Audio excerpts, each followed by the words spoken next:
Hello, hello.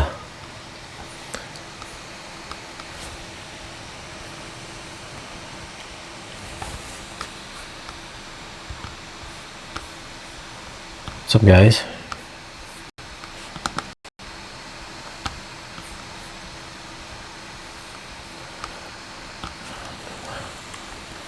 How's my audio? My audio working?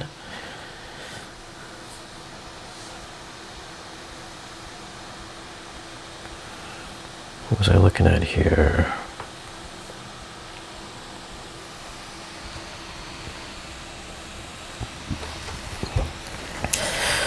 God, I got 27 guys here already. What's going on? Who's here today? Superman fan. Is Batman vs Superman good in 4K?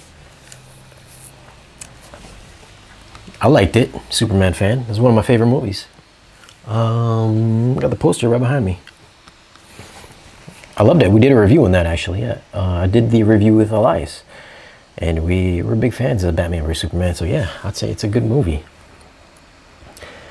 What's up, Gabe? Spare Change, yo, what's up?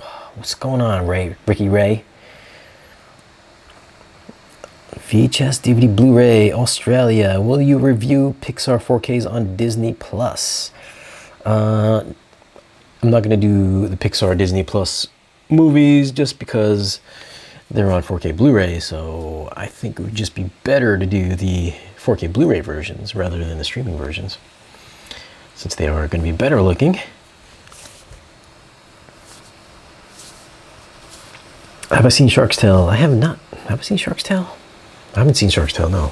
I saw it years ago, but not recently. Good evening, sir. Audio is good. What's up, JB Strevel? I'm excited for the 4K Blu-ray of Once Upon a Time in Hollywood. Yeah, I definitely want to check that out. I think it goes on sale next Tuesday on Vudu, so I'm probably going to pick that up on Vudu. Since I haven't seen it at the theater, I'll probably pick that up. I'll probably do a review on the streaming, on Vudu streaming. But I am excited to check that out. Definitely will check that out. Tony Stark, what's up, Shane? Tony Santi's here. We got Tony Stark and Tony Santi. All right. Hey Shane, what's the best looking 4K Disney Plus release? Star Wars or Pirates of the Caribbean? I haven't seen any of the Pirates movies on the Disney Plus.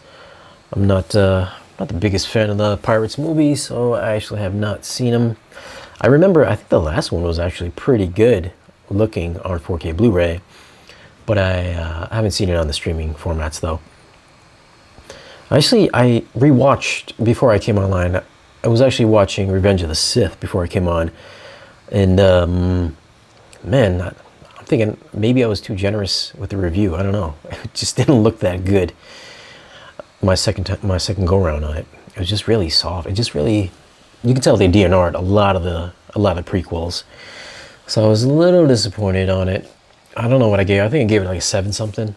I probably, if I had to go back and kind of like re-rate Revenge of the Sith, I'd probably give it like a 7, maybe like a 6 point something. Probably in the 6s. It just wasn't all that good. Maybe I just had a bad stream. Maybe my connection was bad, but yeah, Sith wasn't looking good today for some reason. Green Spider, Black Friday TV advice. Actually, I haven't done any research on what's good for Black Friday. I can't really say what's good for Black Friday. I know there's a lot of like LG 6070s. I think it's a 6070. I think Samsung's got some 6090s. They're gonna be like $400 or something like that. I think Samsung's got a 6090. It's either 6090 or something. I don't exactly remember the model number, but Samsung's got like a 65-inch for like $480. 4K smart TV. It's entry level. It's got a 60 hertz panel. Very basic, but if you want to get something really cheap, under $500, Samsung's got that 65-incher out there.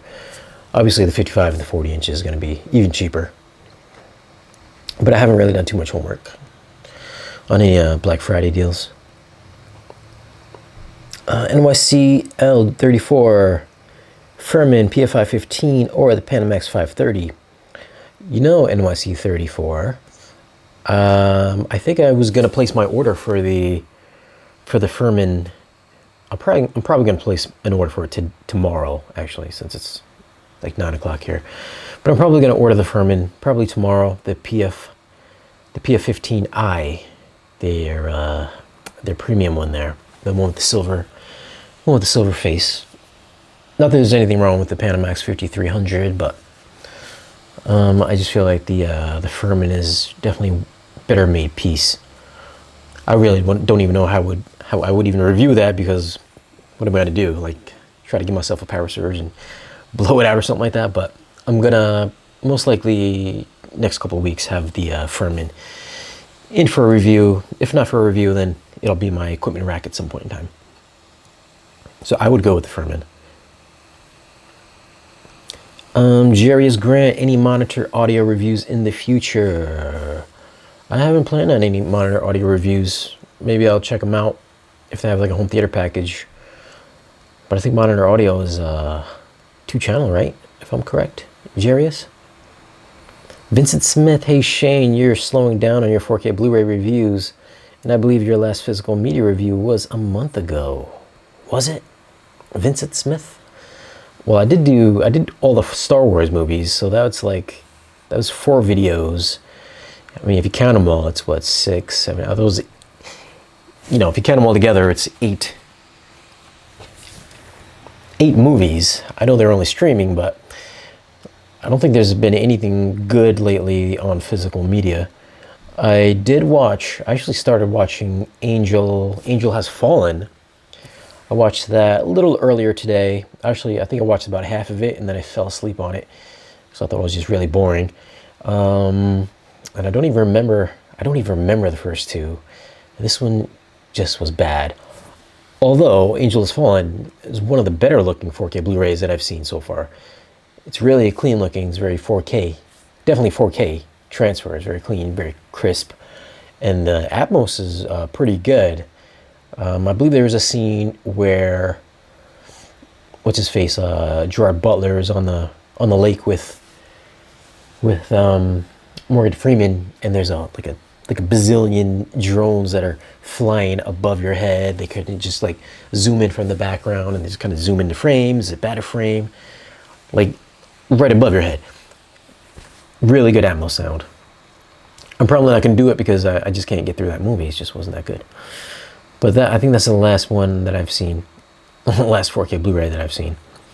But I'm going to pass on that one.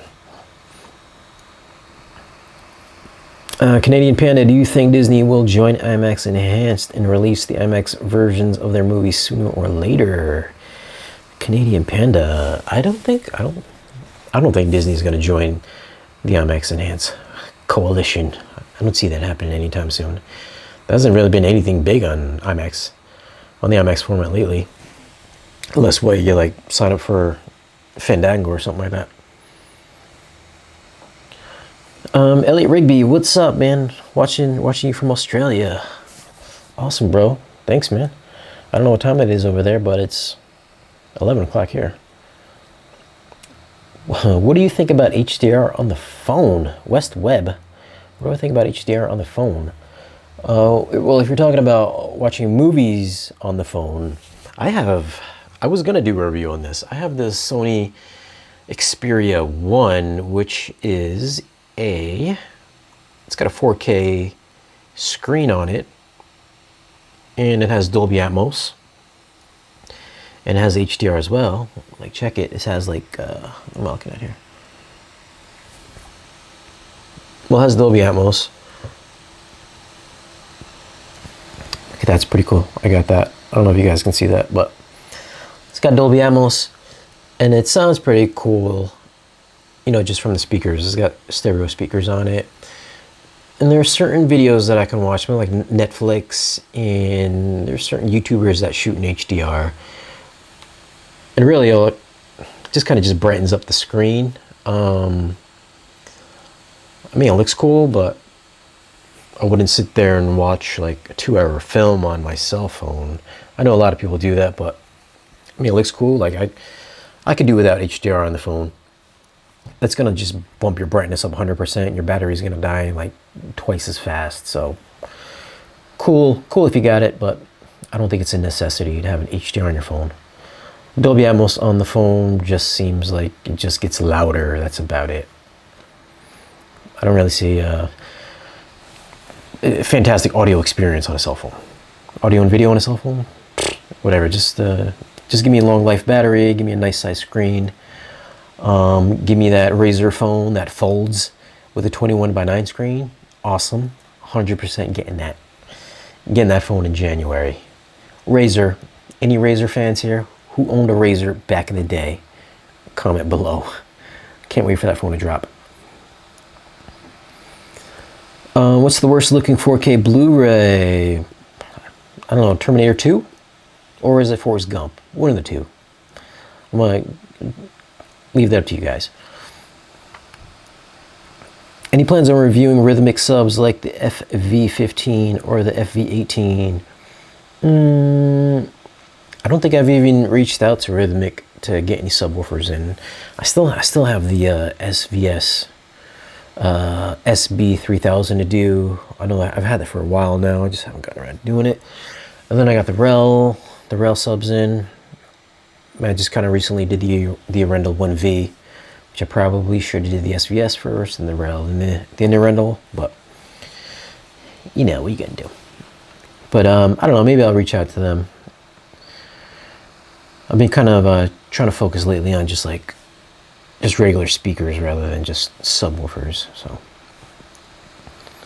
we'll see what happens. Alton Moore II. I thought the movie was good myself. I'm not sure what we talked about. I'm guessing Angel Has Fallen. Alton. The movie fanboy. How you doing? What's up, the movie fanboy? But yeah. I'm not going to stay on too long. I just want to answer a couple of questions here. Just a couple of questions here that I got. I got a couple of emails here that I've kind of not answered. So what do we got? What do we got? All right. So, live stream. First question of the day. This is from Dang Lee.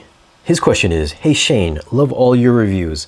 I got a pair of MartinLogan ESLs and their motion series for surround and center, and I'm doing away with the receiver and try to start with a separate setup. Do you think the Emotiva Base X series and the MC700 a sufficient setup?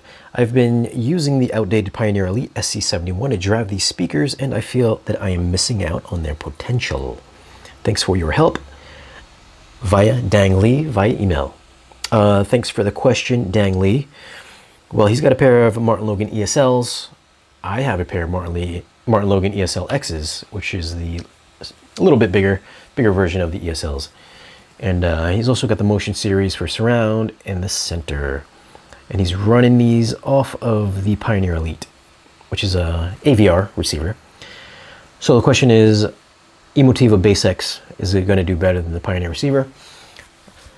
Well, since I did have the Base X amplifiers in for review a few months back, honestly, I think they're only going to be maybe marginally better than your receiver's amplifiers.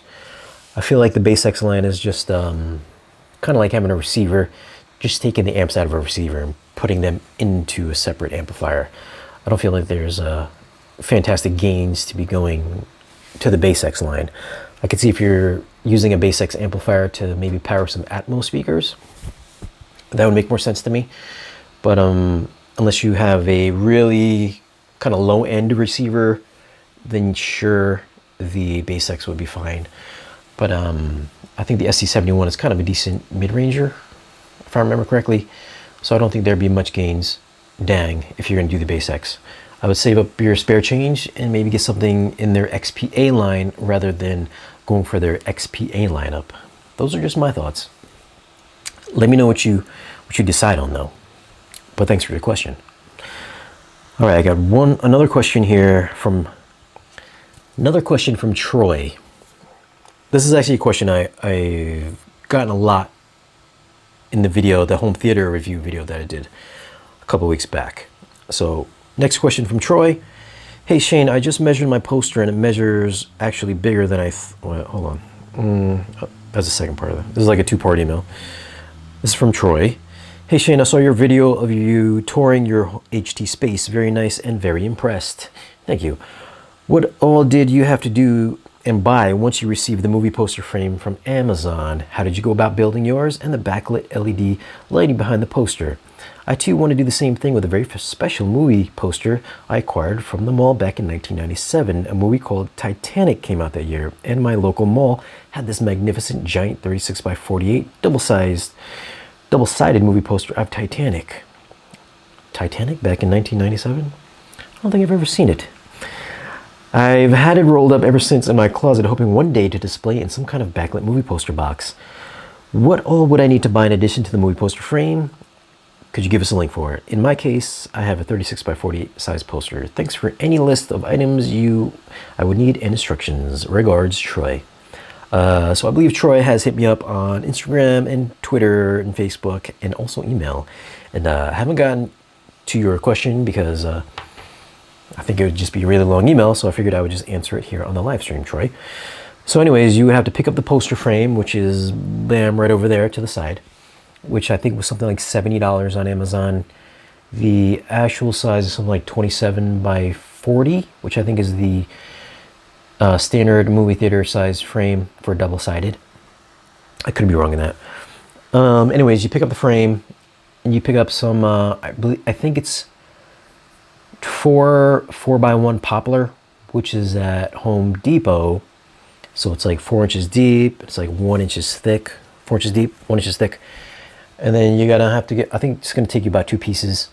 All you have to do is measure out the poster frame itself, cut it, basically build a frame with the wood. That's all you do, and you just take the frame, you drop it on top of, you just take the wood that you just built. You built your wooden frame, you drop your poster frame on top of it, and just screw it down onto that wooden frame that you just made.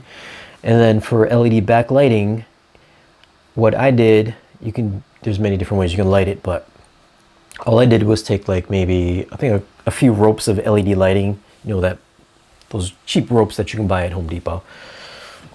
I think it was like 24 feet of like rope lighting, like the clear one. All I did was just kind of like line that up inside the frame, and voila, that's it. That's all I did. I think I did put a backing. I put a backing on the back of the frame as well, just so I think I just took some tape and just taped the rope light inside the box. And then I ran the power cord in my wall down at the bottom where my adapter is, my wall outlet is rather. And then that's it. I mean, it's pretty easy. If you're a pretty handy guy, you don't even have to be super handy. You just gotta have like a saw, maybe like a hand saw, or if you want, just pre-measure your poster frame, and then just have the Home Depot guys cut it. They might charge you like $1, like 25 cents a cut, or if you get one of those guys that just doesn't care, they'll just cut it. Just make sure you have your measurements ready. Go home, screw it together, and you're done. So get the poster frame, get your 1x4 wood. I believe it's called poplar. It's cheap. It's like $10 for like a 6-foot piece or 8-foot piece or something like that. And that's all you need to do. It's pretty simple. Or if you want, you can buy pre-made poster frames for like $1,000, or you can just make your own for maybe like $100 all in. You need some screws, a screwdriver, wood, poster frame, done. LED lights, you're done. So thanks for the question, Troy. Sorry I haven't emailed you back, but I was saving it for the live stream. So thanks for the question. And just one more thing I wanted to cover here. So here is one more thing. This is just kind of like a follow-up to the review that I dropped earlier today, which was the MartinLogan review. So I totally forgot to mention this for the MartinLogan Motion Series reviews. Like, what was different from the older series to the newer series. So there's just a couple things here. So the mid-range driver suspension has been stiffened, so you'll get tighter mid-range bass. That's changed, and also the middle cone, instead of what is it, convexed cone, where it comes out, is it convexed? So instead of it coming out, the cone coming out, it now goes inward, so it's more concaved. So that is supposed to help stiffen the woofer. What else? So stiffened mid-range driver, the concave dust caps, and they've also moved up the 2 6.5-inch drivers. They moved them up a little bit because I believe when they were lower on the previous models, there would be some reflections. Since it was so close to the ground, it would make bass a little bit more boomier. So what they did, they raised the woofers up so it wouldn't interact with your floor to give you a boomier sound. So now it's tightened up, stiffened up. So basically just bass is supposed to be a bit more tight. Which I think I kind of said in the video. I thought like mid-range bass was kind of potent sounding. It had a nice punch to it. It didn't have the lowest bass. No infrasonic bass, obviously.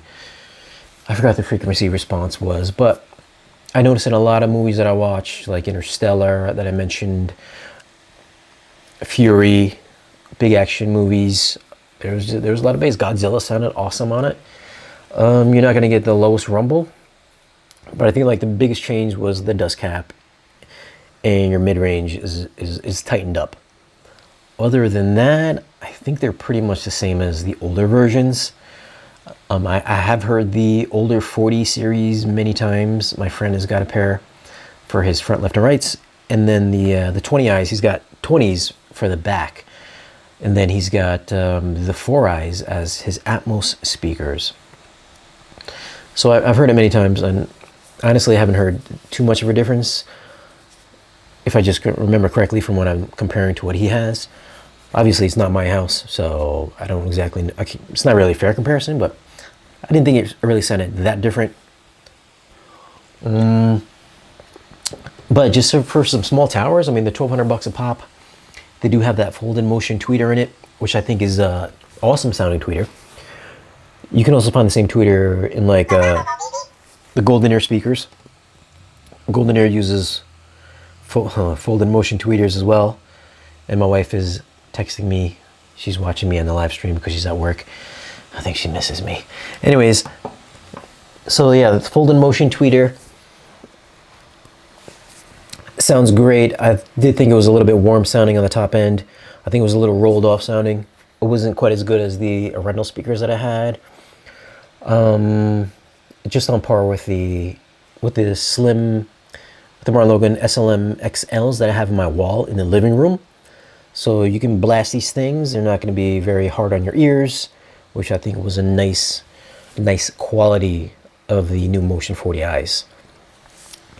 So if you guys are thinking about checking out the new MartinLogans, go to your local Best Buy or Magnolia store, because I'm pretty sure they have those on display there. I went there earlier today and I checked them out, and they did have them on display, as well as the new 60s and the 20s. So you check them out. If you want more bass, go with the 60s. If you kind of want middle of the road, the 40s. If you got a really small apartment or a bedroom or something, then go with the 20s. But definitely check them out though. I don't think you'll be disappointed. I liked them. I liked them a lot actually. So I just wanted to follow up the review with that. But let me just answer a couple of questions here, and then I'm just going to log off because I just want to touch on those couple emailed questions and just talk about the other enhancements that I didn't mention in the MartinLogan review. Mark Scott, thanks for your $1 donation, Mark Scott. Mark Scott, did you have a question? Ben Carter, thanks. I have HDR10. Is Dolby Vision worth the upgrade? I guess it really depends. If you have HDR10, you must have an HDR10 TV. Is Dolby Vision worth the upgrade?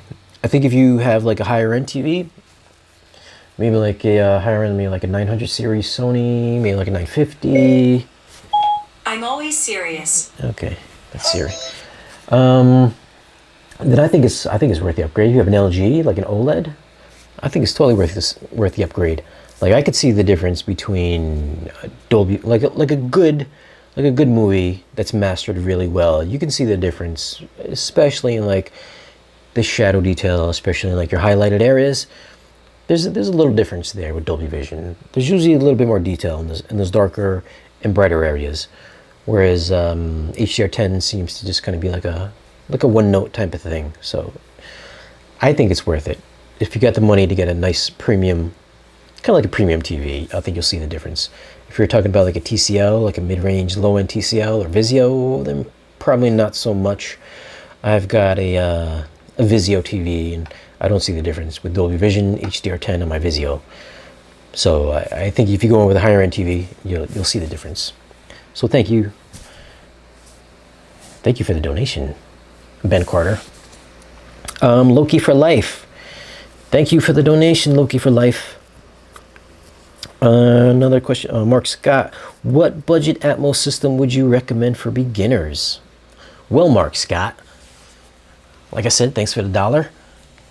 If you had checked out I had put a video up with the Denon 1600. I think it's this, or it's either 1600 or the 2600, with the Q Acoustics speaker package. Which, if you go to the video, just leave a comment. If we hit 4,000 subscribers by the end of the year, then I'm going to give away the whole system. Well, not the whole system. I'm going to give away the whole Q Acoustic system. I don't remember what the price is at the top of my head, but the Q Acoustic system is pretty affordable, and it's a really good system. And it's small and svelte. Let me just see what the price is on that right now. I think it's the Q Acoustics 3000i. Acoustics 3000. But that system I did was it's a 5-channel system. You get the left, rights, you get the center. Comes with a little 8-inch sub, back speakers. It is something like $1,000, I think, and I think it's a great budget system, and it sounds fantastic. It's got a vinyl wrap on it. I mean, you can go that route, or like, I don't know what your budget is, but everybody's budget's a little different. But for like $1,000, killer system. Go check out that review. I think you'll be surprised. Not a lot of people review them though. I think there's only like one other review on there. I think the Home Theater Hobbyist has reviewed it as well, besides myself. And then there's some like separate, different owners that have it that have spoken about it. But check out the Q Acoustics. Obviously, you can go with like those home theater box specials, or I mean, you'd have to tell me which like your budget is. I think Emotiva's got some blowout specials too. I'm gonna try to get some of the Emotiva speakers in, maybe like a smaller system, rather than going with their tower size ones. I know a lot of people don't have like the biggest budgets for home theaters, but like I said, man, Q Acoustics, good starter set. Who else has got something good here? Obviously, you can do like a sound bar if you want to do a sound bar. Elex got some good stuff. DefTech's got a little home theater package for like $800. It comes with like a little 8-inch sub, and then you get like 5 satellites. I've heard the little DefTech. I think it's like the PC 600. I mean, you can get it on. You could probably get that for like $500 right now. Well, during Black Friday, it'll probably be like $500, $600 if you go to Best Buy or in their Magnolia area. $500-$600 for a DefTech PC 600. That's a pretty good deal. If you need something small, something simple, something inexpensive. But just check out those couple options there. Rob E. Will mini LED, micro LED be better than RGB OLED? If you're talking about the TCL, the 8 series there, I've only seen some like mediocre reviews on the micro LED sets, so I don't know. I would have to get it in for a review myself, but I haven't heard anything like fantastic about it. We got FOMO on Tech here. Thank you, man, for $1.99. He votes for RGB OLED. I think FOMO, correct me if I'm wrong. Have you had the micro LED, the TCL in for review? I don't know. I haven't been on your channel for a little bit, but FOMO on Tech does reviews for TVs, so I think you would know better than I would. The only TVs that I've reviewed were OLEDs, were Sony OLEDs. Other than that, I really don't tackle TV reviews. I'm more of a projector guy. Or if Sony wants to give me a TV, then I'll review one of their TVs. But yeah, definitely check out FOMO's channel. He's the TV review guy. Although I would like to check out the micro LED sets because it sounds interesting. Maybe like the second or third generation micro LEDs. I'm sure they'll just get better with time, especially somebody besides like TCL gets their hands on them. Maybe like Sony gets in. Maybe Sony gets like a micro LED set. I'm sure it'd be even better than what TCL is doing with it. But I don't know. I don't have a definitive answer for that one. But thanks for the question there, Rob E. What else we got here? Luke M Tech. I just ordered an LG OLED C9. I have a Sonos 5.1 system right now. What do you think of Sonos? What do I think of Sonos? I think Sonos is really nice if you want to do a multi-room audio system.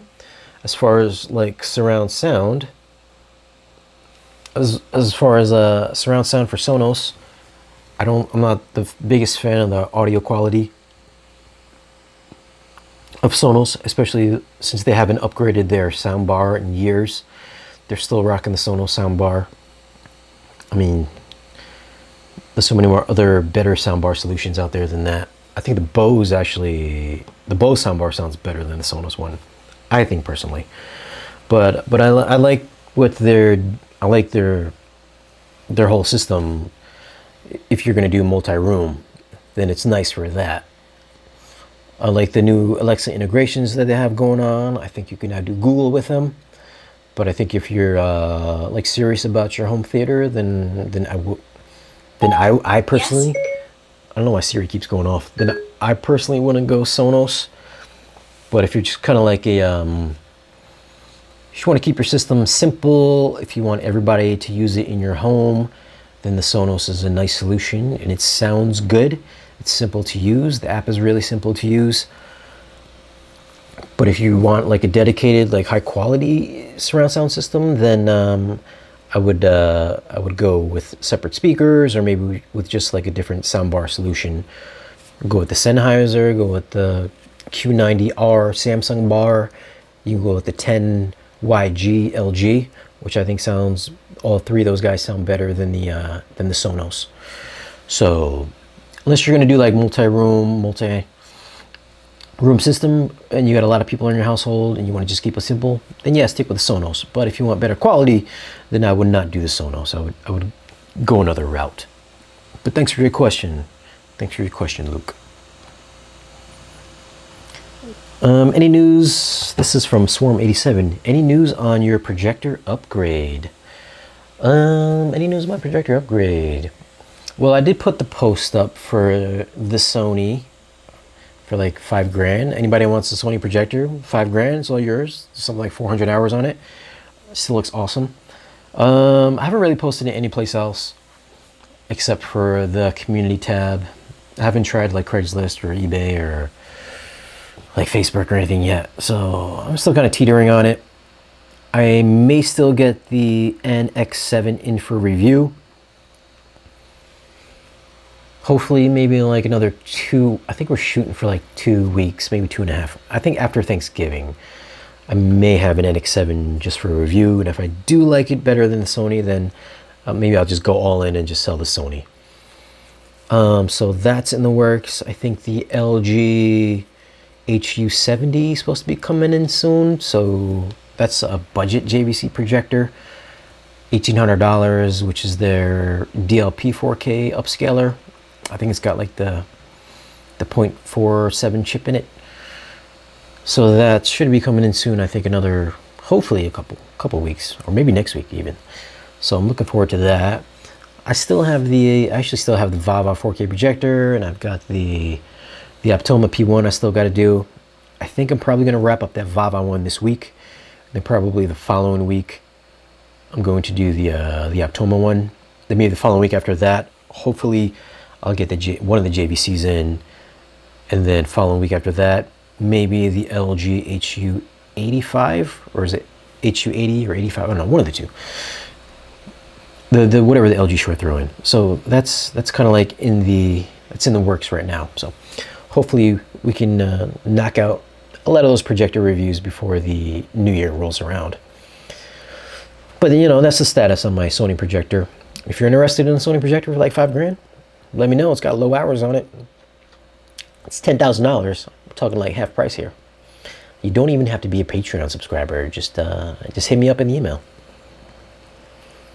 Rob James got the Furman Elite 15. Definitely recommend it.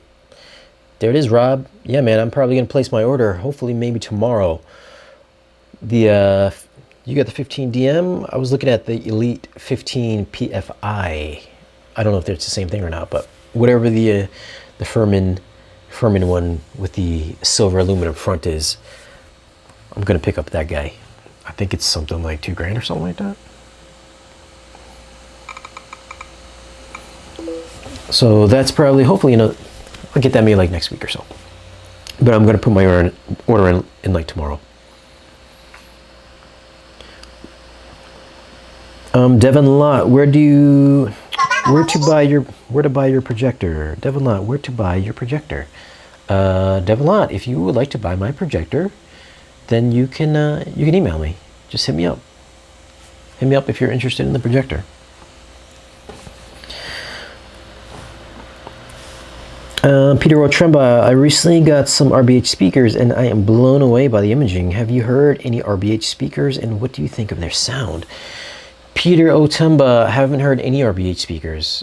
I believe Gene from Audioholics is a big RBH supporter, but other than him and possibly you, I don't know of anybody else that has RBH speakers.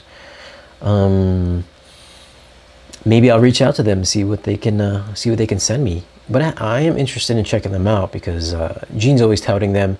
Gene's got those, I think he's got like some special edition speakers that RBH made, like especially for him. It's got like 3 10-inch subs per speaker, and then they're kind of like the main drivers are floating above the subwoofer portion of the speakers. Like they're pretty sick speakers, and I think he's got like the only pair. But he speaks highly of them, and apparently you like him as well. So maybe I'll reach out because they do look like interesting speakers. Thor the Wisecracker, will you watch Blade Runner 1982 today? It was set on 20th of November 2019. I didn't know that. Man, I've seen Blade Runner so many times. I don't think I need to see it again. We got another donation from Rob E. Thanks, Rob E.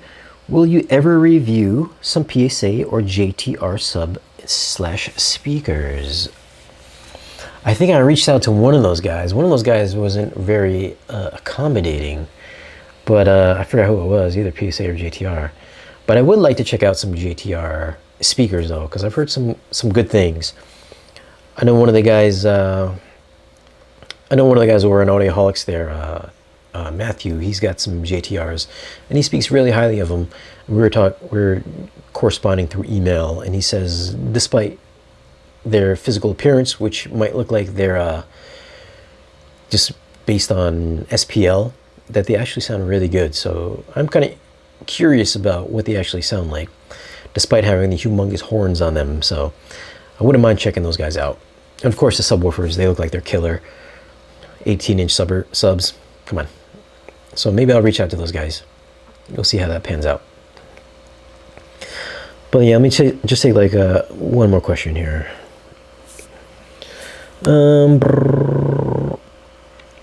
Tony Santi, what are your thoughts on Klipsch brand?